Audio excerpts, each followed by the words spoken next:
परिवार को मेरी तरफ से सबको नमस्कार। आज इस सेशन में मैं आपको बताना चाहूँगा कि हेल्प इंडिया फैमिली जो कि एक ऑर्गेनाइजेशन है, वो किस तरह काम कर रहा है और उसकी लीगल पोजीशन क्या है।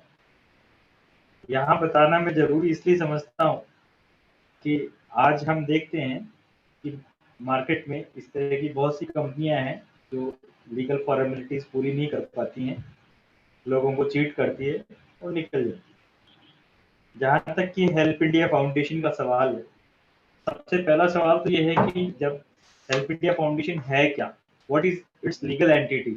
हर आदमी के मन में एक स्वाभाविक प्रश्न उठता है कि मैं जिस संस्था से जुड़ रहा हूँ उस संस्था की लीगल एंटिटी है क्या। तो देखिए, मैं आपको बताना चाहूंगा कि हेल्प इंडिया फाउंडेशन जो है एक कंपनी है, और कंपनी जो है वो इंडियन द कंपनीज एक्ट 2013 के तहत कॉर्पोरेटेड कंपनी है। आपको यहाँ ये बताना भी जरूरी है कि अगर कंपनी है तो इस कंपनी के पीछे लिमिटेड, प्राइवेट लिमिटेड, एक आम आदमी ये मानता है कि कंपनी अगर कोई है तो उसके पीछे लिमिटेड लिखा होना चाहिए या प्राइवेट लिमिटेड लिखा होना चाहिए। नाउ आपका जो प्रश्न है उसका जवाब भी मैं दूंगा, और फॉर्मेशन ऑफ कंपनी है वो भी मैं आपको लीगल वे में बताना चाहूंगा। कंपनी एक्ट का सेक्शन 8 हमको ये बताता है कि हेल्प इंडिया फाउंडेशन का फॉर्मेशन कैसे हो। मैं यहाँ बताना चाहूंगा कि कंपनी एक्ट जो कि लाइसेंस्ड कंपनी अगर किसी को बनानी है जो जिसका उद्देश्य चैरिटेबल ऑब्जेक्ट हो, तो चैरिटेबल ऑब्जेक्ट के लिए अगर आपको कंपनी बनानी है तो उसकी कुछ प्री कंडीशंस होती है। हर कोई आदमी इस तरह का फॉर्मेशन नहीं कर सकता है, इस तरह का कंपनी फॉर्मेशन हर किसी के बस की बात नहीं है। इसके लिए करना क्या होता है कि कानून में कुछ प्रोविजन है कि अगर कोई आदमी या कोई आदमियों का समूह किसी चैरिटेबल ऑब्जेक्ट के लिए कोई कंपनी फॉर्मेशन करना चाहता है तो उसके लिए आपको सबसे पहले अपना प्रोजेक्ट सेंट्रल गवर्नमेंट को भिजवाना पड़ता है। सेंट्रल गवर्नमेंट आपके प्रोजेक्ट को देखेगा, देखने के बाद उसमें पूरी तरह संतुष्ट होगा, आपके ऑब्जेक्ट्स देखेगा। ऑब्जेक्ट देखने के बाद सेंट्रल गवर्नमेंट को लगता है कि इनका उद्देश्य सही है, ये कंपनी सही काम कर सकती है, इनका जो कंपनी फॉर्मेशन है वो बिल्कुल सही आधार पे है, then they gives you a licence. तो सेंट्रल गवर्नमेंट है वो आपको एक लाइसेंस इश्यू करती है, उसके आधार पे हम आरओसी में एप्लीकेशन देते हैं। तो जहां तक इस कंपनी फॉर्मेशन की बात है कि ये ऐसी कंपनी है जिसको फॉर्मेट करने के लिए, जिसको इनकॉर्पोरेट करने के लिए इस पहले सेंट्रल गवर्नमेंट का परमिशन लेना पड़ेगा। सेंट्रल गवर्नमेंट का परमिशन लेने के बाद ही रजिस्ट्रार ऑफ कंपनी कंपनी को एज ए कंपनी रजिस्टर्ड करेगा। और सेक्शन 8 क्योंकि स्पेशल कंपनी है, इसको हम आम बोलचाल की भाषा में लाइसेंस्ड कंपनी भी बोलते हैं। लाइसेंस्ड कंपनी इसलिए because it is licensed by the central government by reviewing all your objects.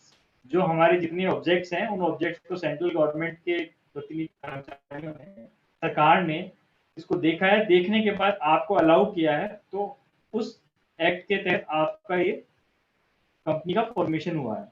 जहां तक इस एक्ट में ये प्रोविजन दे रखा है कि अगर कोई चैरिटेबल ऑब्जेक्ट से कंपनी बनती है तो उसको ये छूट है कि उसके नाम के पीछे ना तो लिमिटेड लगेगा ना प्राइवेट लिमिटेड लगेगा, जो कि खुद इटसेल्फ सेक्शन 8 में प्रोवाइडेड है।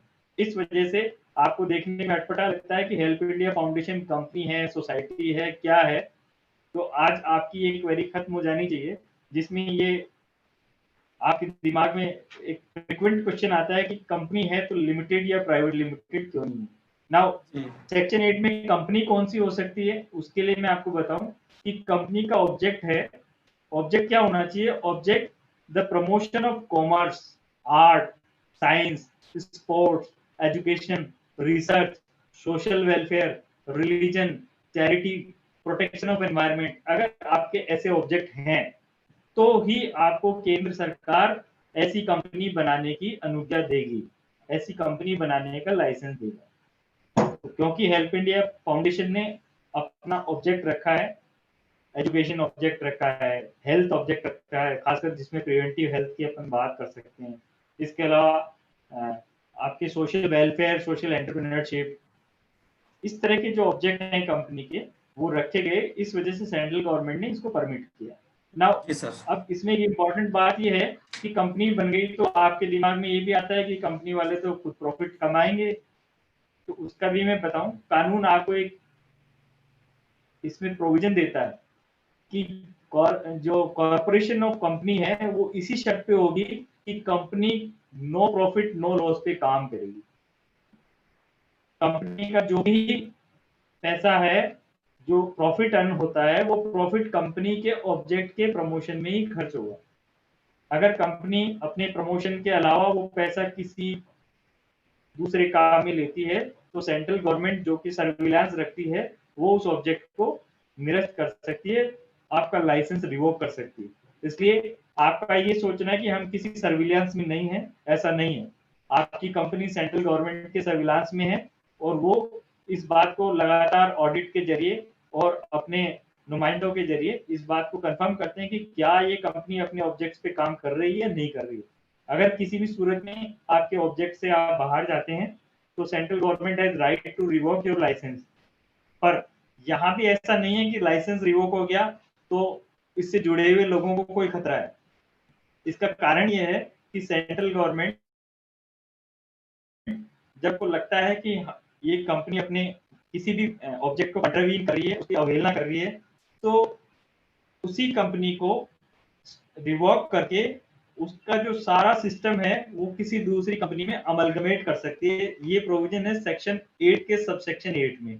इसलिए जो कंपनी से जुड़े हुए हैं उन लोगों को इस बात का खतरा नहीं है कि कंपनी अगर अपने उद्देश्य से बाहर जाती है तो उनके पास कोई रास्ता नहीं। रास्ता बिल्कुल है, केंद्र सरकार के पास ये पावर है कि उस कंपनी के राइट्स लेगी, उस कंपनी के राइट्स लेके उसको उसका लाइसेंस रिवोक करेगी और सेक्शन 8 के सब सेक्शन 8 के अनुसार उसी उद्देश्य वाली उसी तरह की कोई दूसरी कंपनी में उसको अमलगमेट कर देगी ताकि पब्लिक इंटरेस्ट को कोई नुकसान ना हो। क्योंकि सेक्शन 8 की परमिशन जो मिलती है वो पब्लिक इंटरेस्ट को ध्यान में रखते हुए मिलती है।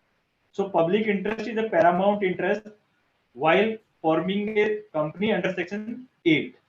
और this is the biggest difference between section 7 और section 8.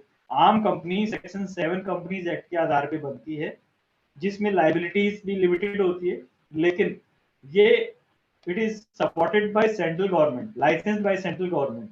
प्रीवियसली कुछ लोग जो 2013 के पहले कंपनी एक्ट में जो अमेंडमेंट आया, 2013 में कंपनी एक्ट नया आया, उससे पहले की मैं आपको बता दूं कि 2013 से पहले 1956 का जो कंपनी एक्ट था वो चला करता था और उसमें सेक्शन 25 कंपनी इसको बोला करते थे। आम बोलचाल की भाषा में लाइसेंस कंपनी या सेक्शन 25 कंपनी बोलते थे। आज क्योंकि एक्ट बदल चुका है, अमेंडेड एक्ट आ चुका है, अमेंडेड एक्ट में बहुत सारे प्रोविजंस ऐसे आ गए हैं ताकि कंपनी से जो भी मेंबर जुड़ते हैं उनकी सिक्योरिटी हो सके। ऐसा बहुत देखा जाता था कि 2013 से पहले बहुत सारी कंपनियां आई और आके चली गई क्योंकि सिक्योरिटी सिस्टम जो कानून को प्रोवाइड करना था वो कमजोर था।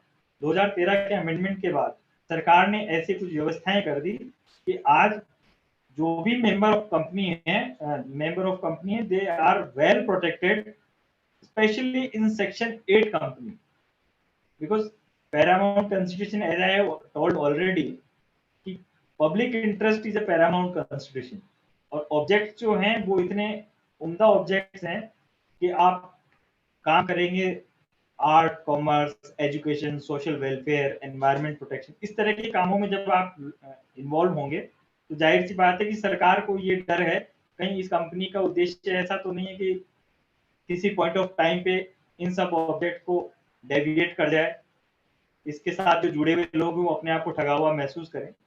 इसलिए कंपनी एक्ट में इसी सेक्शन में सरकार ने ये प्रोविजन भी दिया है, सेक्शन 8 का सबसेक्शन 11, उसमें ये कहा है कि अगर कंपनी प्रोजेक्ट जो भी उसके ऑब्जेक्ट हैं उनसे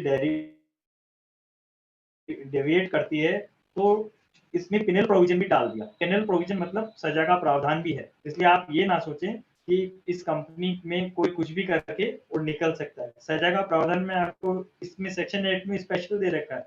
हालांकि कंपनी एक्ट में जो पिनल प्रोविजंस हैं वो सेक्शन 8 के अलावा सब जगह अलग और दे रखे हैं, जैसे 447 में दे रखा है, लेकिन स्पेशली इसमें डालने का उद्देश्य ये है कि सेक्शन 8 कंपनी के लिए विशेष प्रबंध केंद्र सरकार की तरफ से किए गए हैं, ताकि इससे जुड़े हुए लोग कभी धोखा नहीं खाएं, अपने आप को ठगा हुआ महसूस नहीं करें। जहां तक हेल्प इंडिया फाउंडेशन कोई भी व्यावसायिक कार्य नहीं करती है। Help India foundation B2Me e-com का एक कोलैबोरेशन जो है, हेल्प इंडिया फाउंडेशन अपने वेबसाइट पे उनको एक स्पेस प्रोवाइड करा रही है। B2Me ई-कॉम जो कंपनी है, that is a direct selling entity, जिससे डायरेक्ट सेलिंग एंटिटी से जो प्रॉफिट होता है वो प्रॉफिट हेल्प इंडिया फाउंडेशन को मिल रहा है।